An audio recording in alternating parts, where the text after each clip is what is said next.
سورہ سجدہ کا 3واں رکوع اور 21ویں پارے کا 16واں رکوع۔ وَلَقَدْ آتَيْنَا مُوسَى الْكِتَابَ، اور بے شک ہم نے موسیٰ علیہ السلام کو کتاب دی۔ فَلَا تَكُنْ فِي مِرْيَةٍ مِّن لِقَائِهِ، تو تم اللہ سے ملاقات کرنے میں شک نہ کرو۔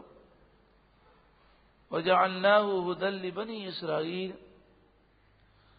اور ہم نے اس کتاب کو بنی اسرائیل کے لیے ہدایت کیا۔ فَلَا تَكُنْ فِي مِرْيَةٍ مِّن لِقَائِهِ، جب اللہ تبارک و تعالی سے ملاقات کا بندے کو ذہن پیدا ہو جائے، تصور پیدا ہو جائے، تو یہ تصور بڑا ہی پیارا تصور ہے۔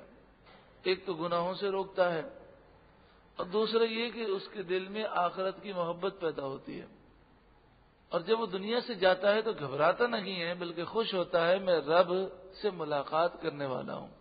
اور وہی واقعہ جو ہم پہلے بھی سن چکے ہیں حضرت بلال رضی اللہ تعالیٰ عنہ کا، کہ وصال ہونے والا ہے، زوجہ روتی ہیں اور کہتی ہیں ہائے افسوس، غم کے لمحات، جدائی کے لمحات۔ تو آپ فرماتے ہیں افسوس کس بات کا، غم کس بات کا، یوں کہو خوشی کے لمحات، اب میں عنقریب رسول اللہ سے اور اپنے ساتھیوں سے ملاقات کرنے والا ہوں۔ تو یہ تصورات بڑے ہی پیارے تصورات ہیں۔ وَجَعَلْنَا مِنْهُمْ أَئِمَّةً، اور ہم نے ان بنی اسرائیل میں سے بعض کو امام بنایا، پیشوا بنایا۔ یہدون بامرنا، وہ ہمارے حکم سے لوگوں کو ہدایت کرتے۔ لما صبروا، ان لوگوں کو پیشوا اس وقت بنایا جب انہوں نے صبر کیا، تو اللہ نے انہیں مقام دیا۔ وَكَانُوا بِآيَاتِنَا يُوقِنُونَ، اور وہ ہماری آیتوں پر یقین رکھتے تھے۔ ان ربک هو یفصل بینہم یوم القیامہ، بے شک تمہارا رب ان کے درمیان قیامت کے دن فیصلہ فرما دے گا۔ فیما کانوا فیہ یختلفون، ان تمام معاملات میں جن میں وہ اختلاف کیا کرتے تھے۔ اولم یہد لہم کم اہلکنا من قبلہم من القرون، کیا ان کی ہدایت کے لیے یہ بات کافی نہیں کہ ہم نے ان سے پہلے کئی قوموں کو ہلاک کر دیا۔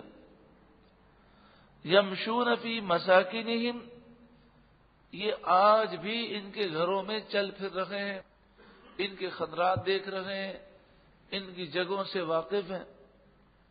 ان فی ذلک لآیات، بے شک اس میں ضرور نشانیاں ہیں۔ افلا یسمعون، تو کیا وہ سنتے نہیں ہیں؟ اولم یروا انا نسوق الماء الى الارض الجرز، جرز کا مطلب ہے خشک۔ کیا انہوں نے نہ دیکھا کہ بے شک ہم پانی کو بھیجتے ہیں ایسی زمین کی طرف کہ جو زمین خشک ہوتی ہے۔ فنخرج به زرعا، پھر ہم اس پانی کے ذریعے زمین میں کھیتی اگاتے ہیں۔ تأکل منہ انعامہم وانفسہم، اس کھیتی سے ان کے جانور بھی کھاتے ہیں اور وہ لوگ خود بھی کھاتے ہیں۔ افلا یبصرون، تو کیا انہیں نظر نہیں آتا؟ کیا وہ اللہ کی ان قدرتوں پر غور نہیں کرتے؟ وَيَقُولُونَ مَتَى هَذَا الْفَتْحُ إِن كُنتُمْ صَادِقِينَ، وہ کہتے ہیں اگر تم سچے ہو تو یہ فیصلہ کب ہوگا، کب اللہ تعالیٰ کا غضب نازل ہوگا، کب اس کا عذاب نازل ہوگا، کب قیامت واقع ہوگی، کب فیصلہ کیا جائے گا؟ قل، اے محبوب آپ فرمائیے، یوم الفتح، فیصلے کے دن، لا ينفع الذین کفروا ایمانہم، کافروں کو ان کا ایمان کوئی فائدہ نہ دے گا۔ ولا هم ينظرون، اور نہ ہی انہیں مہلت دی جائے گی۔ جس بات کا وہ فیصلہ مانگ رہے ہیں کہ کب فیصلہ ہوگا، کب فیصلہ ہوگا، تو جس چیز کی وہ جلدی مچا رہے ہیں وہ آج آ بھی جائے، اور جب بھی آئے گا تو اس وقت توبہ کرنے کا کوئی فائدہ ہی نہ ہوگا۔ فَأَعْرِضْ عَنْهُمْ، تو محبوب آپ ان سے اعراض کیجئے، ان سے منہ پھیر لیں۔ اب آپ سوچیں کہ جب اللہ تبارک و تعالی نے ایسے لوگوں سے منہ پھیرنے کا حکم رسول اللہ کو دیا، تو میری اور آپ کی کیا حیثیت ہے؟ اگر کوئی ہم سے الجھتا ہے اور ہم اسے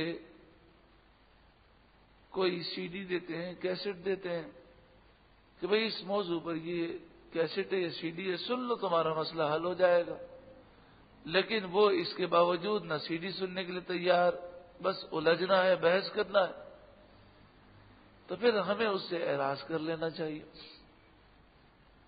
وہ کوئی بحث کرے تو اسے کہہ دینا چاہیے جناب آپ اس موضوع پر گفتگو نہ کریں، کیونکہ ہمیں بحث کرنے سے منع کیا گیا، الجھنے سے منع کیا گیا۔ آپ سمجھنا چاہتے ہیں تو علماء موجود ہیں، ان کے پاس جائیں۔ آپ کو اپنی قبر میں جانا ہے، مجھے اپنی قبر میں جانا ہے۔ اگر آپ کو اپنی قبر کی فکر ہے اور سمجھنا چاہتے ہیں تو علماء موجود ہیں، آپ اس کے لیے چلیں۔ دنیاوی طور پر کوئی ایک چیز خریدنی ہوتی ہے تو کتنی دکان گھومتے ہیں، کتنی تحقیق کرتے ہیں۔ تو اپنی آخرت کو بچانے کے لیے اگر آپ کو فکر ہے تو تحقیق کیجیے، اور نہیں فکر تو مجھے اس کی کوئی پرواہ نہیں ہے، آپ کے نصیب۔ ہمارا کام تو یہ ہے کہ آپ کو ہم نے پیغام دے دیا، سی ڈی دے دی، کیسٹ دے دی، باقی شرعی مسئلہ کیا ہے؟ غیر عالم کو بحث کرنا، الجھنا اور دینی مسائل پر لڑنا جھگڑنا یہ منع ہے۔ غیر عالم کو تو حکم ہے کہ وہ اعراض کر لے۔ فَأَعْرِضْ عَنْهُمْ، تو محبوب آپ ان سے اعراض کر لیں۔ وَانتَظِرْ إِنَّهُمْ مُنتَظِرُونَ۔ اب سوال یہ ہے کہ نبی اکرم صلی اللہ علیہ وآلہ وسلم تو اللہ کے بعد سب سے زیادہ علم رکھتے ہیں، تو آپ کو جب اعراض کا حکم دیا گیا تو اس میں یہ بتایا گیا کہ عالم بھی بحث کرے گا تو اس سے کرے گا جو سمجھنا چاہتا ہو، اور جو صرف آستینے چڑھا کر لڑنے کے لیے آیا ہو تو اس سے لڑنے کا کوئی فائدہ نہیں ہے۔ ہمارا مقصد ہے جو سمجھنا چاہے اسے سمجھایا جائے گا۔